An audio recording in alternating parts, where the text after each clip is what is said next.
Operation ಸಿಂಧೂರ ಘಟಿಸಿ ಅಂದರೆ 22 April ಏನು ನರಮೇಧಕ್ಕೆ ಸಾಕ್ಷಿಯಾಗಿತ್ತು ಜಮ್ಮು ಕಾಶ್ಮೀರದ ಪಹಲ್ಗಾಮ್. ಅದಾದ ನಂತರ ಭಾರತ ಮತ್ತು ಪಾಕಿಸ್ತಾನದ ನಡುವೆ ದೊಡ್ಡ ಯುದ್ಧವೇ ನಡೆದು ಹೋಗುತ್ತೆ. ಈ ಆಪರೇಷನ್ ಸಿಂಧೂರದ ನಂತರ ಪ್ರಧಾನಿ ನರೇಂದ್ರ ಮೋದಿ ಅವರು ಇದೇ ಮೊಟ್ಟಮೊದಲ ಬಾರಿಗೆ ದೇಶವನ್ನು ಉದ್ದೇಶಿಸಿ ಮಾತನಾಡಿದ್ದಾರೆ. ಈ ಗೊಡ್ಡು ಬೆದರಿಕೆಗಳಿಗೆಲ್ಲ ಬೆದರೋದಿಲ್ಲ, ನ್ಯೂಕ್ಲಿಯರ್ ಬಾಂಬ್ಗಳಿಗೆಲ್ಲ ಹೆದರೋದಿಲ್ಲ. ಒಂದು ಪಾಕಿಸ್ತಾನದಿಂದ ಅಥವಾ ಪಾಕಿಸ್ತಾನ ಸೇನೆಯಿಂದ ಅಥವಾ ಉಗ್ರರಿಂದ ಒಂದೇ ಒಂದು ಗುಂಡು ಭಾರತದ ಮೇಲೆ ಬಂದು ಬಿದ್ದರೆ ಬಾಂಬ್ ಹಾಕ್ತೀವಿ ಅನ್ನುವಂತಹ ಎಚ್ಚರಿಕೆಯನ್ನು ಪಾಕಿಸ್ತಾನಕ್ಕೆ ಕೊಟ್ಟಿದ್ದಾರೆ. ಸುದೀರ್ಘ ಅರ್ಧ ಗಂಟೆಗಳವರೆಗೆ ಮಾತನಾಡಿದಂತಹ ಪ್ರಧಾನಿ ನರೇಂದ್ರ ಮೋದಿ ಅವರು ಕೆಲವೊಂದಿಷ್ಟು ಬರೀ ಪಾಕಿಸ್ತಾನಕ್ಕೆ ಮಾತ್ರವಲ್ಲ, ಇಡೀ ವಿಶ್ವಕ್ಕೆ ಎಚ್ಚರಿಕೆ ಸಂದೇಶವನ್ನು ಕೊಟ್ಟಂತಾಗಿದೆ. ಅವರು ಮಾತಾಡಿದಂಥ ಸಂದರ್ಭದಲ್ಲಿ 8 ಗಂಟೆಗೆ ಬಂದು ಮೋಸ್ಟ್ಲಿ ಅಂದರೆ 8 ಗಂಟೆಗೆ ಬಂದು ಮಾತನಾಡ್ತಾ ಇರ್ತಾರೆ. ಆದರೆ ಪ್ರಧಾನಿ ನರೇಂದ್ರ ಮೋದಿ ಅವರು ನಿನ್ನೆ ಮಾತನಾಡಿದಂತಹ ಟ್ಯೂನ್ ಇತ್ತಲ್ಲ, ಅವರ ರೋಷಾವೇಶ ಇತ್ತಲ್ಲ, ಅವರ ಮುಖದಲ್ಲಿ ಎದ್ದು ಕಾಣಿಸ್ತಾ ಇತ್ತು. ಯಾವಾಗ ನರಮೇಧ ಮಾಡ್ತಾರಲ್ಲ ಉಗ್ರರು, ಆ ಉಗ್ರರ ಅಟ್ಟಹಾಸವನ್ನು ಹುಟ್ಟಡಗಿಸೋದಕ್ಕೆ ಪ್ರಧಾನಿ ಮೋದಿ ಆಪರೇಷನ್ ಸಿಂಧೂರವನ್ನು ಶುರು ಮಾಡ್ತಾರೆ. ಆಪರೇಷನ್ ಸಿಂಧೂರ ಸಕ್ಸಸ್ ಆಗಿದೆ ಅಂತ ಹೇಳ್ತಾರೆ. ಹಾಗಾದರೆ ನಿನ್ನೆ 8 ಗಂಟೆಗೆ ನರೇಂದ್ರ ಮೋದಿ ಅವರು ಏನು ಮಾತಾಡಿದ್ರು ಅಂತ ಒಂದು ಝಲಕನ್ನು ನೋಡ್ಕೊಂಡು ಬರೋಣ. ಪಾಕಿಸ್ತಾನ ಜೊತೆಗೆ ಇನ್ನು ಮುಂದೆ ಏನೇ ಮಾತುಕತೆ ನಡೆಯೋದಿದ್ರು POK ವಾಪಸ್ ಬಗ್ಗೆ ಮಾತ್ರ ಮಾತಾಡ್ತೀವಿ, ಭಯೋತ್ಪಾದನೆ ಬಗ್ಗೆ ಮಾತ್ರ ನಮ್ಮ ಮಾತುಕತೆ ಸಭೆ ಇರುತ್ತೆ. ನಮ್ಮ ಮಹಿಳೆಯರು ಹಣೆಗಿಂದ ಸಿಂಧೂರ ಅಳಿಸಿದ ಪಾಕಿಸ್ತಾನದ ಭಯೋತ್ಪಾದಕರ ವಿವಿಗಳನ್ನೇ ನಾವು ಅಳಿಸಿ ಹಾಕಿಬಿಟ್ಟಿದ್ದೇವೆ. ಜೊತೆಗೆ ಆಪರೇಷನ್ ಸಿಂಧೂರ ಸ್ಥಗಿತ ತಾತ್ಕಾಲಿಕವಾಗಿದೆ. ಶತ್ರು ದೇಶದ ನಡವಳಿಕೆ ನೋಡಿ ಮುಂದೆ ತೀರ್ಮಾನ ಮಾಡ್ತೀವಿ ಅನ್ನುವಂತಹ ಹೇಳಿಕೆಯನ್ನು ಕೊಟ್ಟಿದ್ದಾರೆ. ಭಯೋತ್ಪಾದಕ ವಿವಿ ಯೂನಿವರ್ಸಿಟಿ ಆಫ್ ಟೆರರಿಸಂ ಅನ್ನುವಂತಹ ಪ್ರದೇಶ ಎಲ್ಲಾದರೂ ಇದೆ ಅಂತಂದರೆ ಅದು ಪಾಕಿಸ್ತಾನದಲ್ಲಿದೆ. ಭಯೋತ್ಪಾದಕ ವಿಶ್ವವಿದ್ಯಾಲಯಗಳನ್ನು ಹೊಡೆದುರುಳಿಸಿದ್ದೀವಿ, ಅವುಗಳನ್ನೇ ಮಾತ್ರ ನಾವು ಟಾರ್ಗೆಟ್ ಮಾಡಿ ಬಾಂಬ್ ದಾಳಿಯನ್ನು ಮಾಡಿದ್ದೀವಿ. ಆದರೆ ಇನ್ನು ಮುಂದೆ ಆಪರೇಷನ್ ಸಿಂಧೂರನ್ನು ಈಗ ತಾತ್ಕಾಲಿಕವಾಗಿ ನಾವು ಬಂದ್ ಮಾಡಿದ್ದೀವಿ, ಸ್ವಲ್ಪ ತಾತ್ಕಾಲಿಕವಾಗಿ ನಾವು ಅಲ್ಪ ವಿರಾಮ ಕೊಟ್ಟಿದ್ದೀವಿ. ಮುಂದೆ ಶತ್ರು ದೇಶ ಹೆಂಗೆ ನಡ್ಕೊಳ್ಳುತ್ತೆ ಅದ್ರ ಮೇಲೆ ನಾವು ಡಿಸೈಡ್ ಮಾಡ್ತೀವಿ ಅಂತ ಹೇಳಿದ್ದಾರೆ. ಅದರ ಬಗ್ಗೆ ಒಂಚೂರು ಹೆಡ್ಲೈನ್ಸ್ ಅಂತ ನೋಡ್ತಾ ಹೋಗೋದಾದರೆ, ನಮ್ಮ ಪಾಲಿಗೆ ಉಗ್ರರು ಒಂದೇ, ಉಗ್ರರನ್ನ ಬೆಂಬಲಿಸೋರು ಕೂಡ ಒಂದೇ. ಕೆಲವೊಂದಿಷ್ಟು ಹೇಳಿಕೆಗಳನ್ನು ನೀಡಿದ್ದಾರೆ. ಅವ್ರೇನು ಹೇಳಿದಾರಂತ ನೋಡ್ಕೊಂಡು ಬನ್ನಿ. भारत ने भी पर विचार किया और मैं फिर दोहरा रहा हूं, हमने पाकिस्तान के आतंकी और सैन्य ठिकानों पर अपनी जवाबी कार्रवाई को अभी सिर्फ स्थगित किया है. आने वाले दिनों में हम पाकिस्तान के हर कदम को इस कसौटी पर मापेंगे. कोई भी न्यूक्लियर ब्लैकमेल भारत नहीं सहेगा. न्यूक्लियर ब्लैकमेल की आड़ में पनप रहे आतंकी ठिकानों पर भारत सटीक और निर्णायक प्रहार करेगा. तीसरा, हम आतंक की सरपरस्त सरकार और आतंक के आकाओं को अलग अलग नहीं देखेंगे. भारत का मत एकदम स्पष्ट है. टेरर और टॉक एक साथ नहीं हो सकते. टेरर और ट्रेड एक साथ नहीं चल सकते और पानी और खून भी एक साथ नहीं बह सकता. मैं आज विश्व समुदाय को भी कहूंगा, हमारी घोषित नीति रही है, आतंक पर भारत की कार्रवाई का साथ देने के बजाय पाकिस्तान ने भारत पर ही हमला करना शुरू कर दिया. पाकिस्तान ने हमारे स्कूलों, कॉलेजों को, गुरुद्वारों को, मंदिरों को, सामान्य नागरिकों के घरों को निशाना बनाया. पाकिस्तान ने हमारे सैन्य ठिकानों को निशाना बनाया. लेकिन इसमें भी पाकिस्तान खुद बेनकाब हो गया. अगर पाकिस्तान से बात होगी तो पाक ऑक्युपाइड कश्मीर POK उस पर ही होगी. प्रिय देशवासियों, आज बुद्ध पूर्णिमा है. भगवान बुद्ध ने हमें शांति का रास्ता दिखाया है. शांति का मार्ग भी शक्ति से होकर जाता है। भारत के इन हमलों में 100 से अधिक खूंखार आतंकवादियों को मौत के घाट उतारा गया है। आतंक के बहुत सारे आका बीते 2.5-3 दशकों से खुलेआम पाकिस्तान में घूम रहे थे, जो भारत के खिलाफ साजिशें करते थे। उन्हें भारत ने एक झटके में खत्म कर दिया। ಎಸ್, ಸಂಧಾನ ಹಿಂಸೆ ಒಟ್ಟಿಗೆ ಸಾಗೋದಿಲ್ಲ, ಜೊತೆಗೆ ನೀರು ರಕ್ತ ಒಟ್ಟಿಗೆ ಹರಿಯೋದಿಲ್ಲ. ಕೆಲವೊಂದಿಷ್ಟು ಎಚ್ಚರಿಕೆ ಸಂದೇಶಗಳನ್ನು ನೀಡಿದ್ದಾರೆ ಪ್ರಧಾನಿ ಮೋದಿ ಅವರು.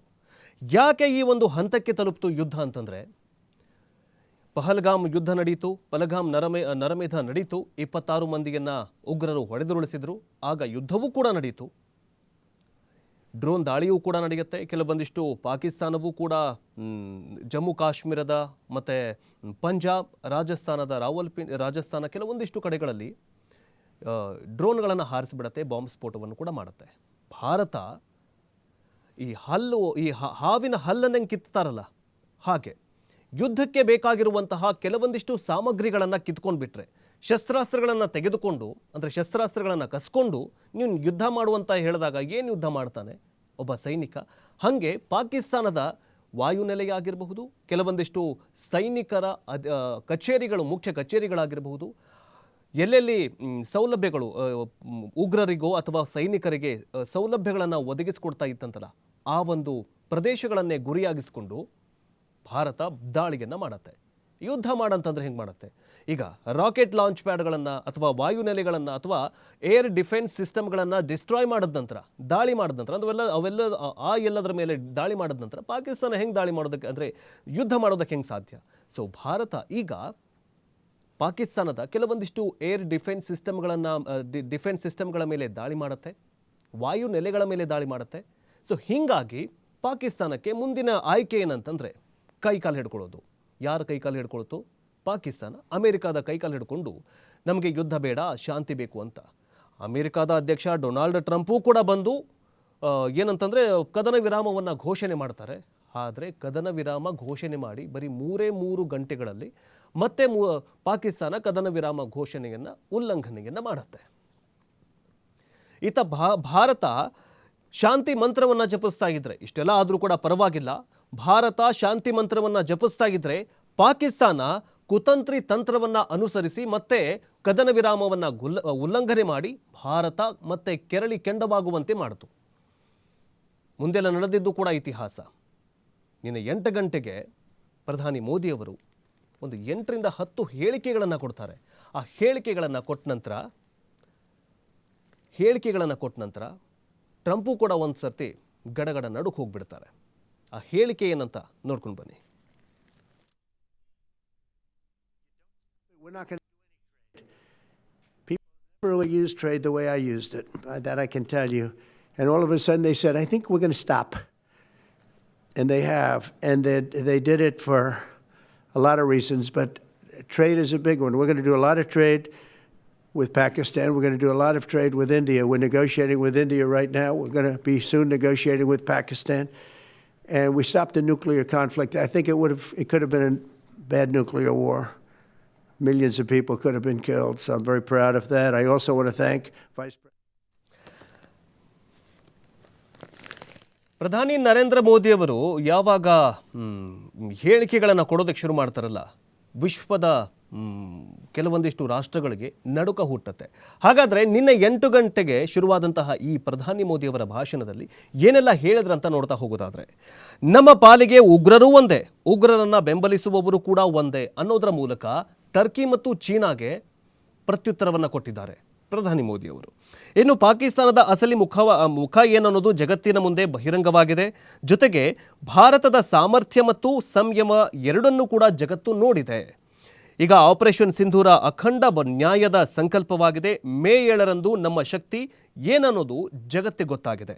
ನಮ್ಮ ಕ್ಷಿಪಣಿಗಳು, ಡ್ರೋನ್ಗಳು ಉಗ್ರರ ಕಟ್ಟಡಗಳನ್ನು ಮಾತ್ರ ಉರುಳಿಸಿಲ್ಲ, ಅವರ ಧೈರ್ಯವನ್ನು ಕೂಡ ಪುಡಿಗಟ್ಟಿದೆ. ಇನ್ನು ಮುಂದೆ ಏನಾದರೂ ಒಂದು ಬಂದೂಕಿನ ಏನಾದರೂ ಗುಂಡು ಬಂದರೆ ಅದಕ್ಕೆ ಉತ್ತರ ಕೊಡೋದಕ್ಕೆ ಭಾರತ ಶತಸಿದ್ಧವಾಗಿದೆ ಅನ್ನೋದು ಅಲ್ಲಿನ ಪಾಕಿಸ್ತಾನದ ಸೇನಾಧ್ಯಕ್ಷ ಸೇರಿದಂತೆ ಪ್ರಧಾನಿಗೂ ಕೂಡ ಗೊತ್ತಿದೆ. ಶಹಬಾಜ್ ಶರೀಫ್ಗೂ ಕೂಡ ಗೊತ್ತಾಗಿ ಹೋಗ್ಬಿಟ್ಟಿದೆ.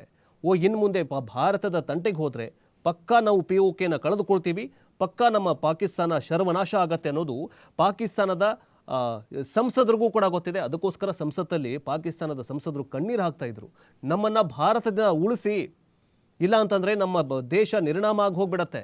ಯಾಕಂತಂದರೆ ಅಲ್ಲಿ ಖೈಬರ್ ಪಖ್ತೂನ್ಖ್ವಾ ನಮ್ಮಿಂದ ಕೈ ಬಿಟ್ಟು ಹೋಗ್ತಾ ಇದೆ, ಈಗಾಗಲೇ ಬಲೂಚಿಸ್ತಾನ್ ಕೈ ಬಿಟ್ಟು ಹೋಗ್ತಾ ಇದೆ. ಈಗ ಏನಾದರೂ ಭಾರತ ಈ ಸಮಯದಲ್ಲಿ ಏನಾದರೂ ಯುದ್ಧ ಮಾಡಿದ್ದೇ ಆದಲ್ಲಿ POK ಅಲ್ಲ, ಇಡೀ ಪಾಕಿಸ್ತಾನ 3 ಹೋಳಾಗಿ ಹೋಗ್ಬಿಡತ್ತೆ. ಅದಕ್ಕೋಸ್ಕರ ಈ ಯುದ್ಧವನ್ನು ಹೆಂಗಾದರೂ ಮಾಡಿ ತಡೀರಿ ಅಂತ ಅಲ್ಲಿನ ಪ್ರಧಾನಿ ಶಹಬಾಜ್ ಶರೀಫ್ಗೆ ಕಣ್ಣೀರು ಹಾಕಿ ರಿಕ್ವೆಸ್ಟ್ ಮಾಡ್ಕೊಂಡು ಬಿಡ್ತಾರೆ. ಅದಕ್ಕೋಸ್ಕರ ಪ್ರಧಾನಿ ಮೋದಿ ಅವರು ಹೇಳ್ತಾರೆ, ಇನ್ನು ಮುಂದೆ ಒಂದು ಗುಂಡೇನಾದರೂ ಬಂದರೆ ಆ ಗುಂಡಿಗೆ ಬಾಂಬ್ ದಾಳಿ ಉತ್ತರ ಕೊಡುತ್ತೆ ಅನ್ನೋದಂತಹ ಒಂದು ಸಂದೇಶವನ್ನು ಕೊಟ್ಟಿದ್ದಾರೆ. ಇನ್ನು ಸ್ವಇಚ್ಛೆ ಅಂದರೆ ಉಗ್ರರ ಕನಸಲ್ಲೂ ಕೂಡ ಭಾರತದ ಮಟ್ಟದಲ್ಲಿ ದಾಳಿ ನಡೆಸುವಂತಹ ಉಗ್ರರು ಕನಸಲ್ಲೂ ಕೂಡ ಭಾರತದ ಮೇಲೆ ದಾಳಿ ಮಾಡಿದೆ ಅನ್ನುವಂತಹ ಕನಸು ಕೂಡ ಕಾಣಬಾರದು. ಹಾಗೆ ನಾವು ಈಗಾಗಲೇ ಉತ್ತರವನ್ನು ಕೊಟ್ಟಿದ್ದೀವಿ ಅಂತ ಪ್ರಧಾನಿ ಮೋದಿ ಅವರು ಹೇಳಿದ್ದಾರೆ.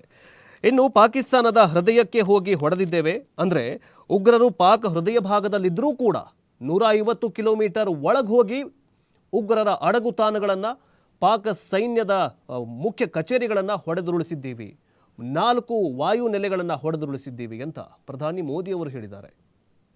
150 ಕಿಲೋಮೀಟರ್ ಒಳಗಡೆ ಹೋಗಿ ಹೊಡೆಯೋದಂತಂದರೆ ಇದೇ ಮೊಟ್ಟ ಮೊದಲ ಬಾರಿಗೆ ಭಾರತ ಮಾಡಿದೆ. ಪಾಕಿಸ್ತಾನ ಮೊದಲೆಲ್ಲ ಏನಂತಂದರೆ 1971ರಲ್ಲಿ ಮೊದಲು ಪಾಕಿಸ್ತಾನ ನಮ್ಮನ್ನು ಹೊರಗೆ ಹಾಕಿದ್ರು, ಕೆಲವೊಂದಿಷ್ಟು ನಾಟಕೀಯ ಬೆಳವಣಿಗೆಯನ್ನು ಮಾಡಿಬಿಟ್ಟು ಪಾಕಿಸ್ತಾನ ತನ್ನ ಬೇರೆ ಬೇರೆ ರಾಷ್ಟ್ರಗಳ ಬೆಂಬಲವನ್ನು ಪಡೆದುಕೊಂಡಿತ್ತು. ಆದರೆ ಈಗ ಪಾಕಿಸ್ತಾನ ಭಯೋತ್ಪಾದಕ ವಿಶ್ವವಿದ್ಯಾಲಯ ಅನ್ನೋದು ಈಗ ಜಗಜ್ಜಾಹೀರಾಗಿದೆ, ಬಡತನ ರಾಷ್ಟ್ರ ಅನ್ನೋದು ಜಗಜ್ಜಾಹೀರಾಗಿದೆ, ಎಷ್ಟೇ ಸಾಲ ಕೊಟ್ಟರೂ ದರಿದ್ರ ನಿಮ್ಮದು ಕಳೆದು ಹೋಗಲ್ಲ ಅನ್ನೋದು ಗೊತ್ತಾಗಿದೆ. ಅದಕ್ಕೋಸ್ಕರ ಇಸ್ಲಾಂ ರಾಷ್ಟ್ರಗಳು ಕೂಡ ಪಾಕಿಸ್ತಾನಕ್ಕೆ ಬೆಂಬಲವನ್ನು ಕೊಡಲಿಲ್ಲ. ಹೀಗಾಗಿ ನಿಮ್ಮ ಪಾಕಿಸ್ತಾನದ ನರಿಬುದ್ಧಿ ಇಡೀ ವಿಶ್ವಕ್ಕೆ ಗೊತ್ತಾಗಿದೆ. ಇನ್ನೇನಾದರೂ ಜಾಸ್ತಿ ಬಾಲ ಬಿಚ್ಚಿದ್ರೆ ಭಾರತ ಮಾತ್ರ ಸುಮ್ಮನೆ ಇರೋದಿಲ್ಲ ಅನ್ನುವಂತಹ ಎಚ್ಚರಿಕೆಯನ್ನು ಪ್ರಧಾನಿ ಮೋದಿಯವರು ಕೊಟ್ಟಿದ್ದಾರೆ.